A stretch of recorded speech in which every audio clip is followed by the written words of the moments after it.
to walk you through the submissions process, and I'm going to use Love in the Rockies kind of as our test site. I'm just going to show you quickly the first end. Someone comes into your site and you have a little form on the right. So they're going to fill in their basic business info, quick title for the event, you know, and they're going to choose, you know, real wedding engagement, depending on how you have that set up.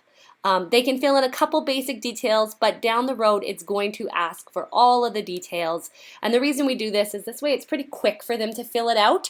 Doesn't take a lot of investment and time. And then once you click approve, you'll send them a link and they can upload all the photos, and then they know the wedding's going to be approved. So they're willing to spend a little bit more time investing into, you know, setting it up properly for you. And we found through our experience that works best. So they fill in the basic info and then, you know, they just click submit. So then you would get an email about this, or you can come to your CMS and you can go to submissions here on the side, and you can see I have a couple that are, you know, already waiting on things, but here you can see test post for video waiting on pre-approval. So I'm just going to click into it, and I can see the email that was sent. I can see the link to the pictures. If I wanted, I'd click on there, look through the pictures, see if I like it or not. And then I could type my message back to them, like, hi, Candace, love it, or love it, it's definitely a go. Upload the image as well. So you could write any kind of message you want to them, and then you could say accept or decline. Obviously, you could also write a nice message saying why you didn't want it.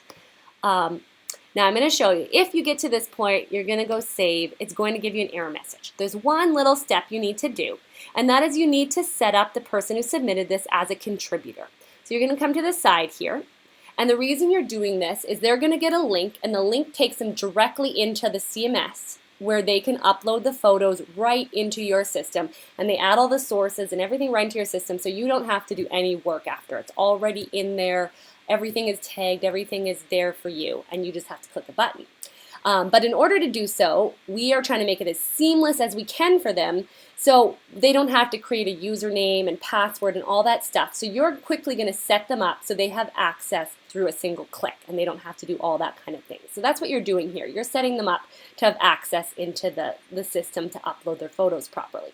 Now, if they are a person who's already in your profiles, in your business section, it's going to show up here. The system is going to match the emails and website and say, hey, and suggest some people for you. So I can see that Love Media was who I had submitted it through, and I can see there's, you know, a bunch of users, so I could pick which one if I wanted. I can go Candace, that's the user I wanted, and I would just click this off. I'm not going to do it yet because I'm going to show you one other thing. If they're not in your system, nothing's going to show up here. All you do is you press add. The great thing is it's going to take the data that was already put in through the email and fill it all in for you. So again, it's showing me that Love Media is already here. Well, I'm going to pretend that they're not. And here you can see it pulled in everything I had filled out in my contact form and created everything for me. So you can override this, or if you need to add something because they didn't complete a field properly, you can do that. And then you would click save and they'd be all set up as a contributor. In my case, as I said here, I'm going to go Candace McCorrister is the user. Love Media, most people aren't going to have multiple users. This is a very rare case. And then I'm just going to click it off, and it's done. So now I can send my message and go save, and that will send to them. And then you'll be able to see the messages on the side here, and when they write back, this will keep a whole screen of all the messages, and you can go through those messages at any time to keep track of them in one space, which is nice as well, especially if you're going back and forth on details or asking for things. You have a full record of all of them here, and you can click and edit if you needed to update it or delete it, anything like that. So I'm going to show you in the second video how to blog the submissions when they come in.